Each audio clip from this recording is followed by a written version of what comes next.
सनत कुमार का ऋषियों को भगवत स्वरूप का उपदेश।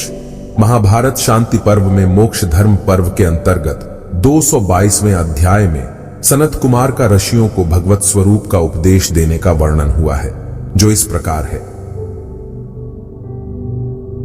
भीष्म द्वारा युधिष्ठिर के प्रश्न का उत्तर देना।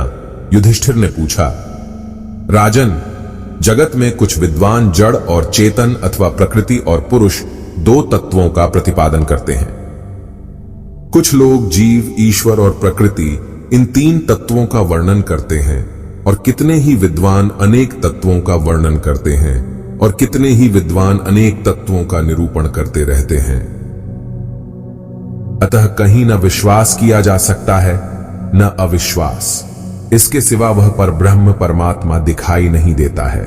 नाना प्रकार के शास्त्र हैं और भिन्न भिन्न प्रकार से उनका वर्णन किया गया है। इसलिए पितामह, मैं किस सिद्धांत का आश्रय लेकर रहूं, यह मुझे बताइए। भीष्म जी ने कहा, राजन, शास्त्रों के विचार में प्रभावशाली सभी महात्मा अपने अपने सिद्धांत के प्रतिपादन में स्थित हैं। ऐसे पंडित इस जगत में बहुत हैं, परंतु उनमें वास्तव में कौन तत्व को जानने वाला विद्वान है और कौन शास्त्र चर्चा में पंडित है, यह कहना कठिन है। सबके तत्व को भली भांति समझकर जैसी रुचि हो उसी के अनुसार आचरण करें। इस विषय में एक प्राचीन इतिहास प्रसिद्ध है। एक समय बहुत से भावित्मा मुनियों का इसी विषय को लेकर आपस में बड़ा भारी वाद विवाद हुआ था। हिमालय पर्वत के पार्श्व भाग में कठोर व्रत का पालन करने वाले 6000 ऋषियों की एक बैठक हुई थी।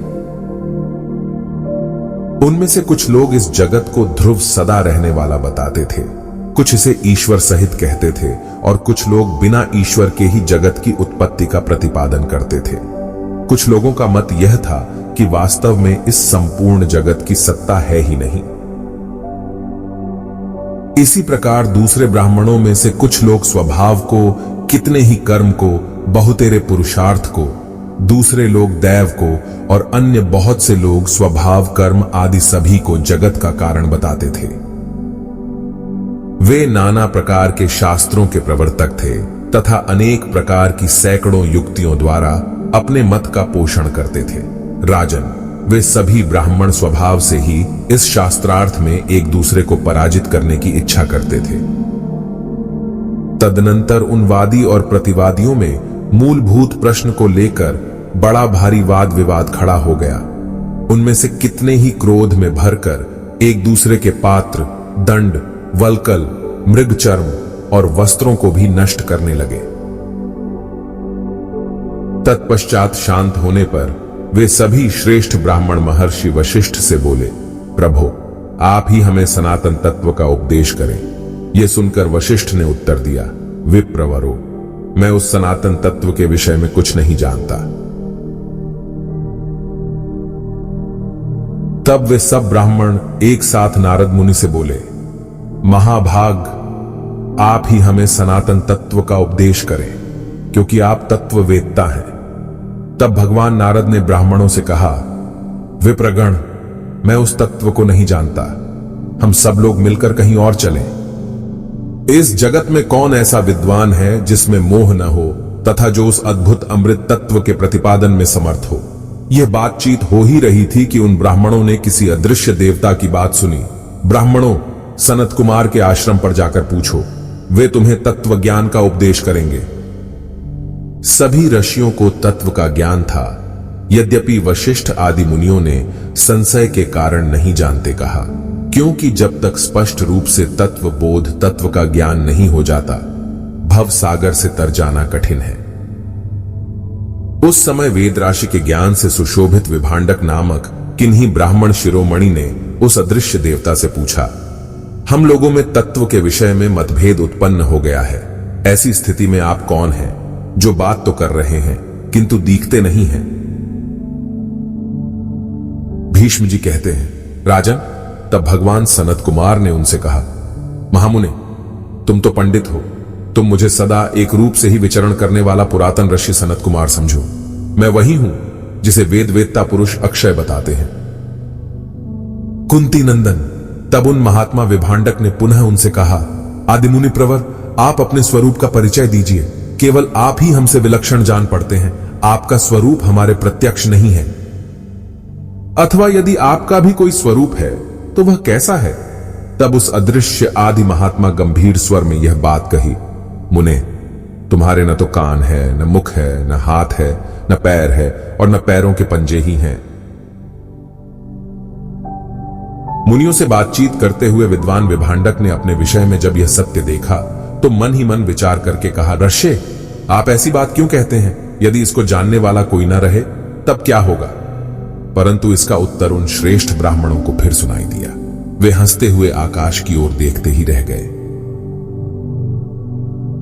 यह तो बड़े आश्चर्य की बात है। ऐसा मानकर सभी मुनिश्रेष्ठ दल बल सहित सुवर्णमय महागिरी मेरु पर सनत कुमार जी के पास गए। उस पर्वत पर आरूढ़ हो ध्यान का आश्रय ले उन ऋषियों ने पूजनीय देव सनत कुमार को देखा, जो निरंतर वेद के पारायण में लगे हुए थे। राजेंद्र, 1 वर्ष पूर्ण होने पर जब महामुनि सनत कुमार प्रकृतिस्थ हुए तब वे ब्राह्मण उन्हें प्रणाम करके खड़े हो गए। ज्ञान से जिनके सारे पाप धुल गए थे, उन भगवान सनत कुमार ने वहां पधारे हुए ऋषियों से कहा, मुनिगण, अदृश्य देवता ने जो बात कही है वह मुझे ज्ञात है, अतः आज आप लोगों के प्रश्नों का उत्तर देना है। मुनिवरों, आप इच्छानुसार प्रश्न करें। भीष्म जी कहते हैं, तब उन ब्राह्मणों ने हाथ जोड़कर परम निर्मल ज्ञान निधि द्विज श्रेष्ठ महामुनि सनत कुमार से कहा, कुमार, हम लोग ज्ञान के भंडार और सर्वश्रेष्ठ विश्वरूप परमेश्वर का किस प्रकार यजन करें? भगवन, महामुने, महानुभाव, आप हम पर प्रसन्न होइए और हमें ज्ञान रूपी मधुर अमृत का लेश मात्र दान दीजिए, क्योंकि संत अपने शरणागतों को सदा सुख देते हैं। वह जो विश्वरूप पद है वह क्या है, यह हमें बताइए। उनके इस प्रकार विशेष अनुरोध करने पर परब्रह्म परमात्मा में आसक्त चित्त सत्यवेत्ता महात्मा भगवान सनत कुमार ने जो कुछ कहा उसे सुनो। वे अनेक सहस्र ऋषियों के बीच में बैठे थे। उन्होंने उनके शुभ निवेदन से सत्स्वरूप आनंदमय परमेश्वर का इस प्रकार प्रतिपादन प्रारंभ किया। सनत कुमार बोले, द्विजोत्तमों, आप लोगों के बीच में पहले अदृश्य देवता ने जो कुछ कहा था उनका वह कथन उसी रूप में सत्य है। आप लोगों ने उसे न जानते हुए ही उसके साथ वार्तालाप किया था। सुनिए, वह विश्वरूप परमात्मा सबका परम कारण है। जो उस सर्वस्वरूप परमेश्वर को जानता है वह न तो भयभीत होता है और न कहीं जाता है। मैं कहां हूं, किस किस साधन से कार्य करता हूं इत्यादि विचारों में न पड़कर परमात्मा को अनुभव करता है। वह परमात्मा युग युग में व्यापक है। वह जड़ात्मक प्रपंच से अत्यंत भिन्न रूप में पृथक स्थित है। उस परमात्मा से भिन्न जो कोई भी जड़ वस्तु है उसकी पारमार्थिक सत्ता नहीं है। जैसे वायु एक होकर भी अनेक रूपों में संचरित होता है, पक्षी, मृग, व्याघ्र और मनुष्य में तथा वेणु में यथार्थ रूप से स्थित होकर एक ही वायु के भिन्न भिन्न स्वरूप हो जाते हैं। जो आत्मा है वही परमात्मा है, परंतु वह जीवात्मा से भिन्न सा जान पड़ता है। इस प्रकार वह आत्मा ही परमात्मा है, वही जाता है। वह आत्मा ही सबको देखता है, सबकी बातें सुनता है, सभी गंधों को सूंघता है और सबसे बातचीत करता है। सूर्यदेव के चक्र में सब ओर 10-10 किरणें हैं जो वहां से निकलकर महात्मा भगवान सूर्य के पीछे पीछे चलती हैं। सूर्यदेव प्रतिदिन अस्त होते और पुनः पूर्व दिशा में उदित होते हैं, परंतु वे उदय और अस्त दोनों ही सूर्य में नहीं हैं। इसी प्रकार शरीर के अंतर्गत अंतर्यामी रूप से जो भगवान नारायण विराजमान हैं, उनको जानो, उनमें शरीर और अशरीर भाव सूर्य में उदय अस्त की ही भांति कल्पित हैं। विप्रवरों, आप लोगों को गिरते पड़ते, चलते फिरते और खाते पीते प्रत्येक कार्य के समय ऊपर नीचे आदि प्रत्येक देश और दिशा में एकमात्र भगवान नारायण सर्वत्र विराज रहे हैं, ऐसा अनुभव करना चाहिए। उनका दिव्य सुवर्णमय धाम ही परम पद जानना चाहिए। उसे पाकर जीवन कृतार्थ हो जाता है। वह स्वयं ही अपना प्रकाशक और स्वयं ही अपने आप में अंतर्यामी आत्मा है।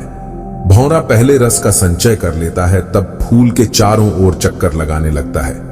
उसी प्रकार जो ज्ञानी पुरुष देहाभिमानी जैसा बनकर लोक संग्रह के लिए सब विषयों का अनुभव करता है, वह न तो मोह में पड़ता है और न क्षीण ही होता है।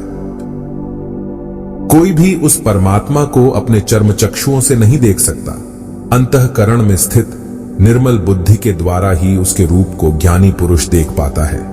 उस परमात्मा का मंत्र द्वारा यजन किया जाता है तथा श्रेष्ठ द्विज ही उसका यजन करता है। वह अमृत स्वरूप परमात्मा न धर्मी है न अधर्मी। वह द्वंद्वों से अतीत और ईर्ष्या द्वेष से शून्य है।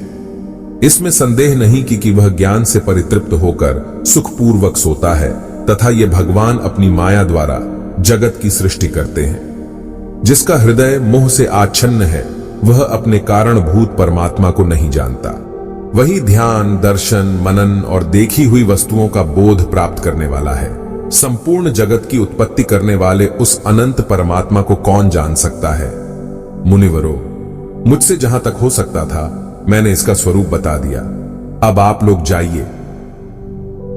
भीष्म जी कहते हैं, राजन, इस प्रकार ज्ञान के समुद्र की उत्पत्ति के कारण भूत मनोहर आकृति वाले सनत कुमार को प्रणाम करके उनका दर्शन करने के पश्चात वे सब ऋषि मुनि वहां से चले गए। अतः महाराज कुंती नंदन, तुम भी ज्ञान योग के साधन में तत्पर हो जाओ। ऐसा ज्ञान ही संपूर्ण दुखों का विनाश करने वाला है। जो लोग महान दुख के आकर बने हुए हैं, उन मनुष्यों के परित्राण के लिए पूर्व काल में पुराण पुरुष महात्मा महामुनि शिरोमणि नारायण ऋषि ने इस ज्ञान को प्रकट किया था। यह अविनाशी है। महा अजय संसार रिपुजीति सकई सोबीर। यदि भ्रम समाप्त हो जाए तो अविद्या अस्तित्वहीन हो जाए। मोह इत्यादि जो आंशिक रूप से बचे भी हैं, शीघ्र ही समाप्त हो जाएंगे। भीष्म की इच्छा मृत्यु थी। इच्छा ही भ्रम है।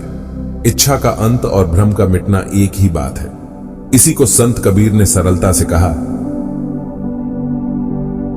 इच्छा काया इच्छा माया, इच्छा जग उपजाया। कह कबीर जे इच्छा विवर्जित, ताका पार न पाया। जहां भ्रम नहीं होता वह अपार और अव्यक्त है। इस शरीर के जन्म का कारण इच्छा है। इच्छा ही माया है और इच्छा ही जगत की उत्पत्ति का कारण है। कबीर कहते हैं, जो इच्छाओं से सर्वथा रहित हैं, ताका पार न पाया, वे अपार, अनंत, असीम तत्व में प्रवेश पा जाते हैं। यो कामो निष्काम, आप्तकाम आत्मकामो न तस्य प्राणा, उत्क्रामंति ब्रह्मैव सन ब्रह्माप्येति। जो कामनाओं से रहित आत्मा में स्थिर आत्मस्वरूप है, उसका कभी पतन नहीं होता। वह ब्रह्म के साथ एक हो जाता है। ओम शांति विश्वम।